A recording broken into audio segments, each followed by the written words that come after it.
The following video contains spoilers. Once again, you don't have to agree with anything said in this video. Even if I use absolutes to describe something, you can interpret this film however you like. Again, I won't be covering every little detail of this film, specifically not Marie Antoinette, as it's just too dense and there's so much going on visually. You can also click settings for the correct subtitles, which I've added. Sofia Coppola's sweet saccharine Marie Antoinette, made in 2006, is based on the award-winning biography Marie Antoinette, The Journey by Lady Antonia Fraser.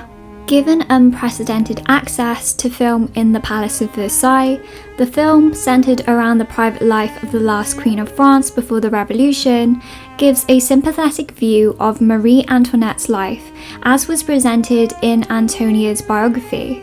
The film covers the unification of Austria and France, Marie's eventual ascent to the throne, and her antics as queen. The first thing you'll notice upon watching this film is that it's strictly no politics. It's not a standard stuffy period piece. Rather, Coppola's Marie Antoinette is a full-of-life, impressionistic take on Marie's character. With modern materials, it places its accent on the personal as opposed to the historical, unlike other historical dramas, which anchors itself in the academic. The film's focus is Marie's personal life and her feelings, which Coppola admits to taking artistic liberties and stylistic choices to achieve this. Its concern is not with action, but emotion.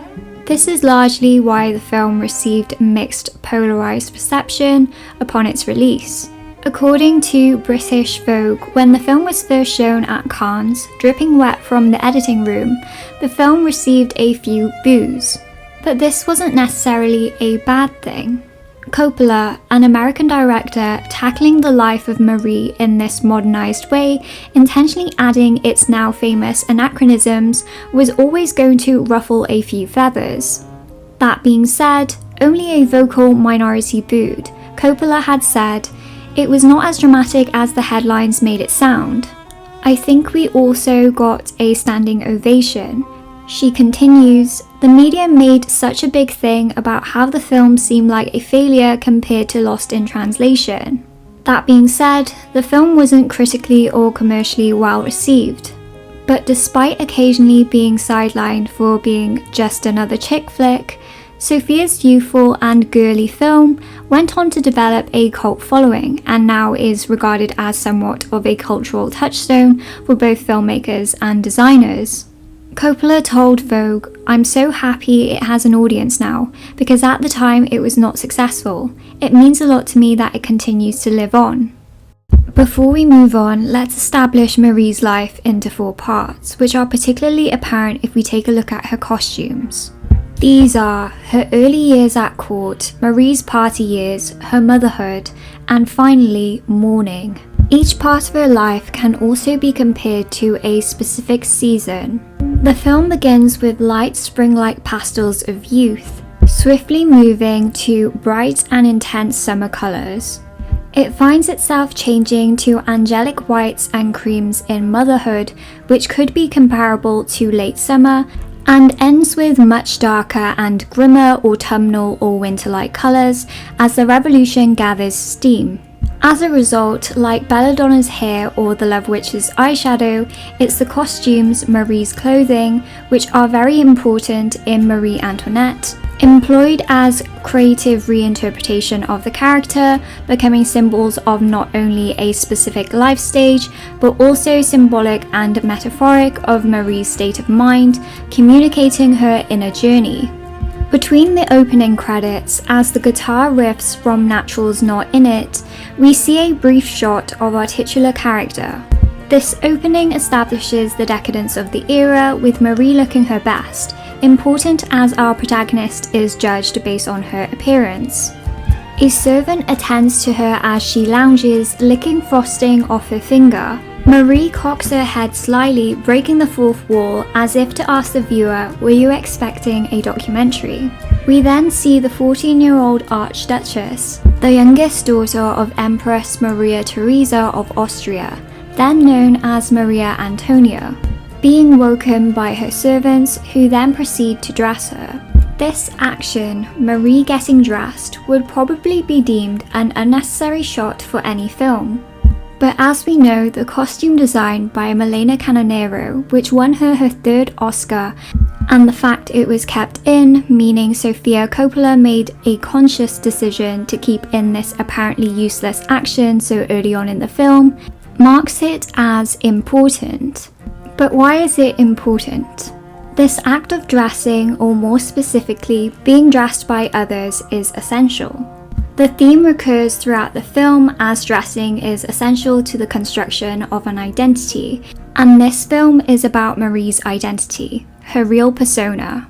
But the act of being defined by dress isn't just relevant to the 18th century, but also to our current society, hence some of the stylistic choices. In 1770, in order to seal an alliance between two rival countries, France and Austria, Marie is sent to marry Louis Auguste, the Dauphin of France, by her mother. As Marie journeys in her carriage, she's wearing a very light blue, perhaps to highlight her naivety. From the first shot of Marie's handover scene, there exists an overarching sense of otherness and cultural displacement, which she experiences throughout the film. The scene is established with a wide shot, holding us far away from any action. It forces the viewers to observe the stillness which surrounds Marie, consistently framing her with sympathy. This happens a lot in the film, making it seem as though the characters, specifically Marie, are small, insignificant, or lost. It could also demonstrate that no matter how hard Marie attempts to fit in, her Austrian blood ends up betraying her, leaving her isolated and worse. If you know anything about Marie, it would be her impending beheading. As a scapegoat, she's portrayed as the spendthrift wife that meddles in her husband's political affairs. It also consistently fuels this theme that Versailles was, from a young age, Marie's everything, serving as both her playground and prison. The wide shot could also represent the distances between the two countries, as Marie is placed in a delicate position between Austria and France, socially, politically, and geographically. Marie's sense of otherness is emphasized by the distinctions of color, her carriage standing out with its cream and gold against the dark blue pavilion. Not only are both parties physically removed from one another, even Marie's own party stands far apart from her themselves. The colours show further contrast, yellow contrasting against blue, but also the black and greys against cream-coloured white.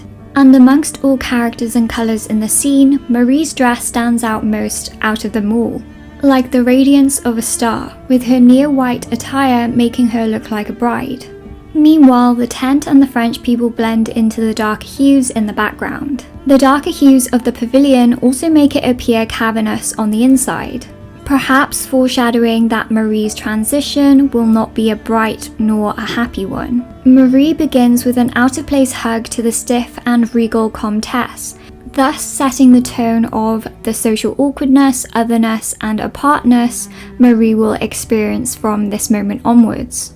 Inside the tent, we see Marie's face, clearly uncomfortable. She's visibly awkward and the lighting has drastically changed. Only moments before, the 14-year-old was shining, yellow, gold, and bright cream. But within the ominously dark tent, she's dimly lit, making her brilliant dress and hair appear a murky off-white and dirty blonde.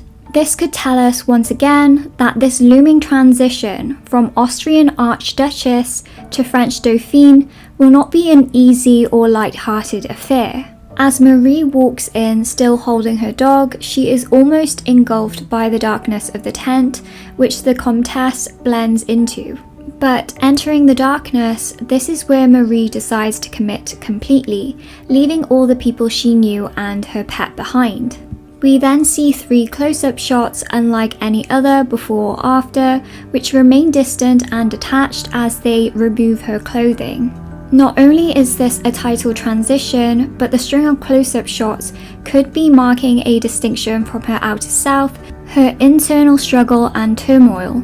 Consequently, we see the cinematography add to this emotional unity where Marie realizes a sense of what is to come, what she will experience.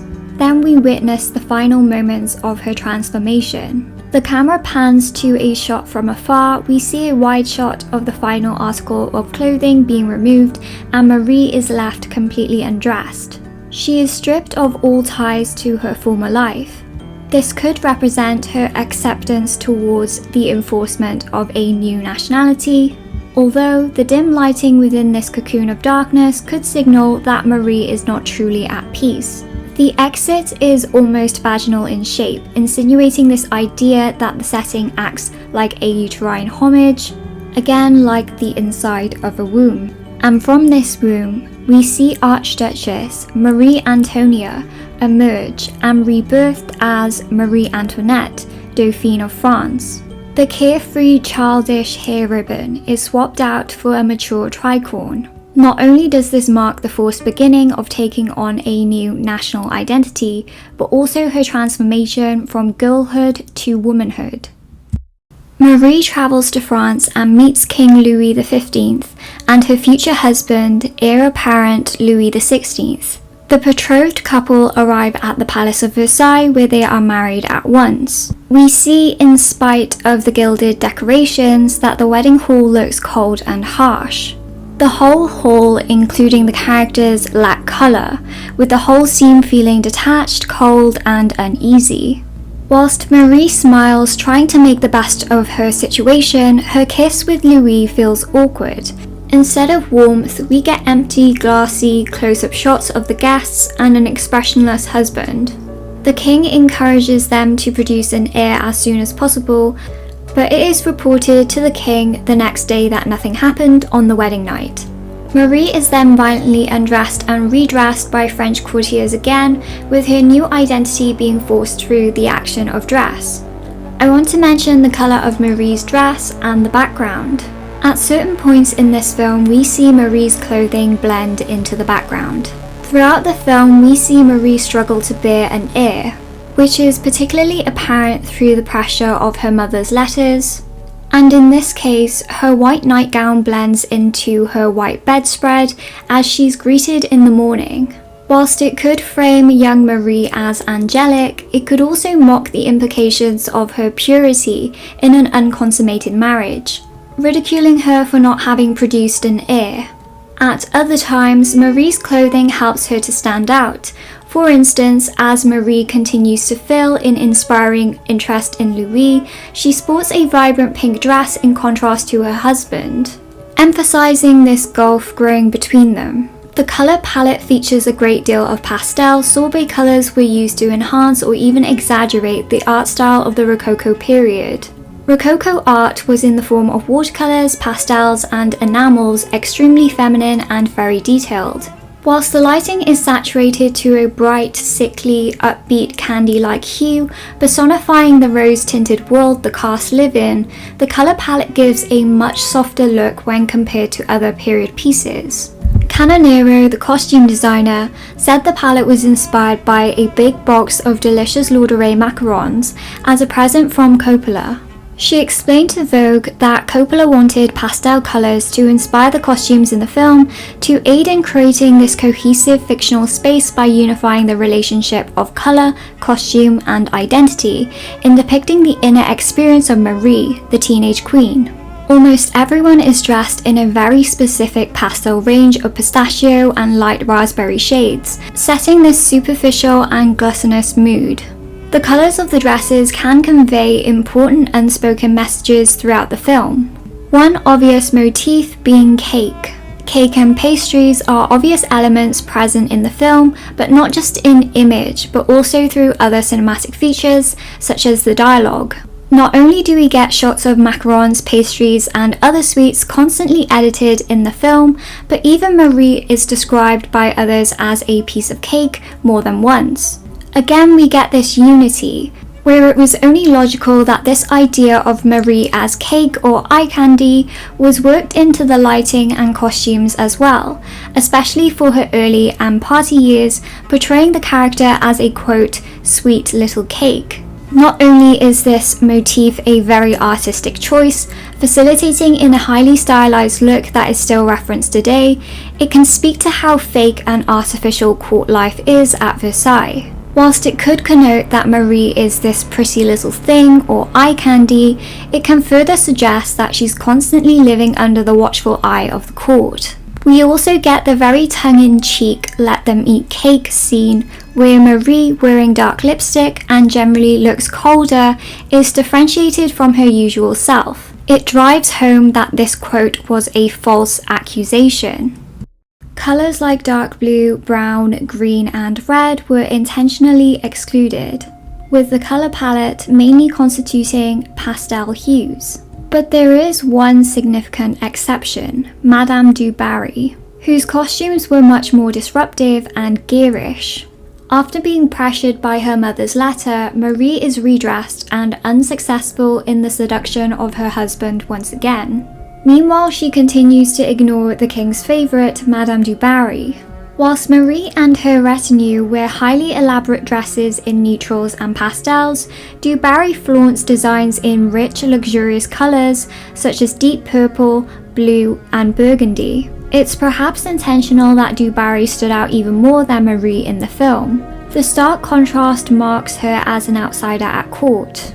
The darker hues can also imply the negativity of du Barry. She's the symbol of a poisonous character. We even see her wearing these colours in bed, revealing her lascivious personality and conduct. Historically deplored, Asia Argento, who played du Barry, told Vogue, du Barry felt like she never belonged. She endured a rough life to get where she did. The spoiled brats at Versailles despised her, so she created this glamorous facade. According to Canonero, her reasons for dressing du Barry in a lot of darker colours is to make her appear like an exotic bird. Moreover, the contrasting shades can highlight the personal contrasts between mistress and queen, their inherently opposite nature, this difference in social standing. Aside from her white nightgown blending into her bedding, there's a scene where the pattern of Marie's dress fades into the wallpaper. Marie finds Versailles stifling. With the long shots, it fortifies this idea of Versailles as a prison. Very few sequences of the film take place outside of Versailles. The plotting emphasizes that Versailles is Marie's entire world, creating an identity which inextricably ties itself to the palace. The costumes and set design just reassert this visual idea that Marie, with her elaborate floral dress fading and camouflaging itself into the pattern wallpaper, is losing herself to the wall, and by extension, her identity to the opulence of the palace. She becomes lost in it, becoming one with Versailles. The choice to dissolve her sense of self in floral wallpaper using such cluttered patterns could be to add to this feeling of inadequacy or confusion. We also see Marie's silhouette, her body physically restricted from her corset. When reading her mother's letter, which expresses her disappointment once again that Marie is not pregnant, not only does this restriction of her corset emphasize that she's not pregnant, but her silhouette, laced in her corset, shows us it's hard for Marie to breathe. The expectations and her clothing are both metaphorically and literally choking on her existence. The camera work, not just in this scene, adds to this stifling experience where Marie appears to lose her grip, as she's unable to meet the expectations of those around her. On one hand, the camera work at times is far away, removed, distant and cold, making it seem like Marie is small and trapped, like a doll in a dollhouse. At other times, like when she becomes lost in the floral pattern, the camera narrows its focus, inching in gradually, shrinking the space surrounding Marie. The walls are closing in, suffocating and trapping her. Earlier on in this film, there's also a brief scene of Marie with a patterned dress, similar to the other court ladies. It could also symbolize that Marie is losing herself, but instead of the place, she's losing her identity to the court. Marie befriends and spends much of her time with the flamboyant Duchess of Polignac. Marie has attempted to embrace this forced identity, but it's this precisely that will cause her to spiral out of control, thus entering her party years. Before we move on to discuss her party years and her defiance, I want to touch upon the choices of modernization, pop aesthetic, and the anachronisms in this film. As discussed, the stylistic choices of Marie Antoinette, giving Rococo fashion a modern flair of pop aesthetic and allowing colour to take centre stage, helps support the narrative whilst creating a specific, cohesive look for the film. Hence, the modernisation of historical costumes in this film is an aesthetic choice with the intention to aid in its narrative purpose, as opposed to pandering to modern tastes.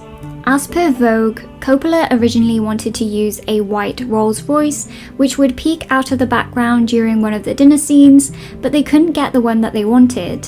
However, they did keep in the iconic Converse scene. The intentional use of the Converses, which were from one of Marie's stand-ins, may further remind us that Marie was just a young, carefree teenager when she became the Queen of France, helping the audience to relate and empathize with her more. Quote, Marie seems to think she is a teenager living in the present, which of course she is. Another noteworthy example of an obvious anachronism in the film is its use of contemporary music. An example of contrapunctual sound, a juxtaposition of music and the images displayed on screen. By pairing 80s music with the 18th century French setting, not only can the soundtrack update the life of Marie Antoinette, but Coppola again allows the audience to empathize with and humanize Marie. She's just a young girl that wants to be herself, but is instead trapped in an awkward, loveless marriage, the subject of gossip, and forced to conform to the policies of Versailles.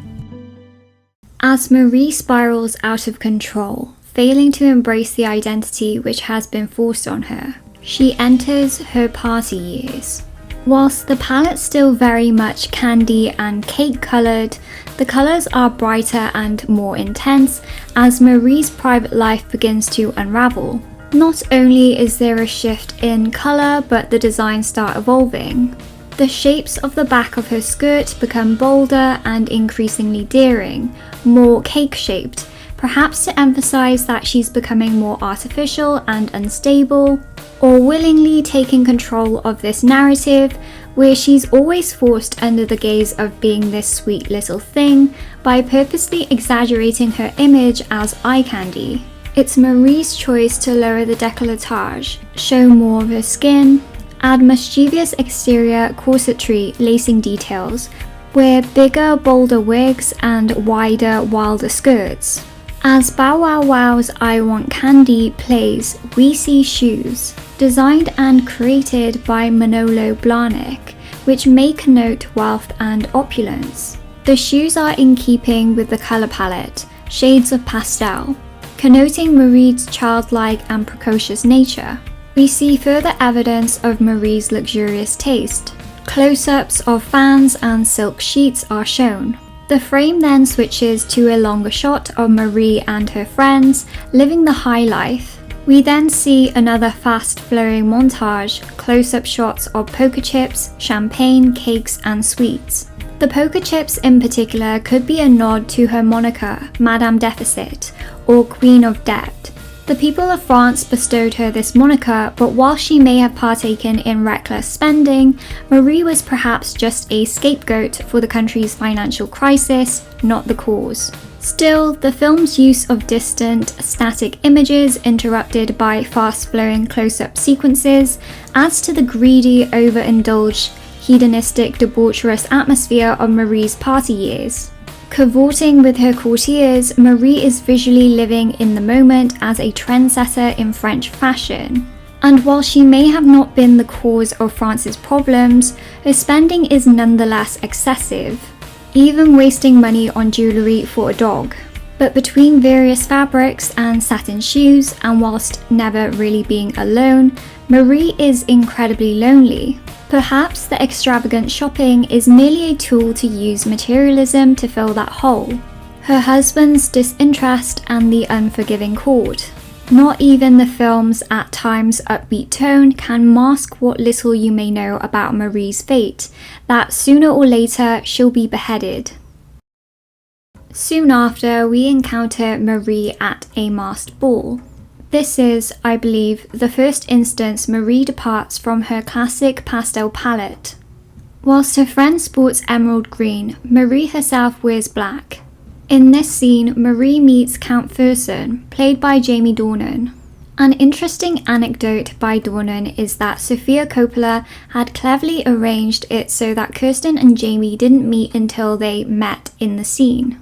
This is something I really like about the film, how free-flowing and spontaneous it felt at times. I guess that some part of the films were probably improvised to give that personal, authentic touch. Not only is Marie's colour change interesting, but her mask is also worthy of note. Whilst others are heavily decorated and opaque, Marie's is light, minimal and sheer. It gives her mask a sensual or even intimate quality and simultaneously differentiates her from the others in the ballroom, with Marie stealing the spotlight. Interestingly enough, the first time Marie decides to wear something darker hued, like Du Barry, is also the instance where we see her dive into the realm of an affair with Count Fersen.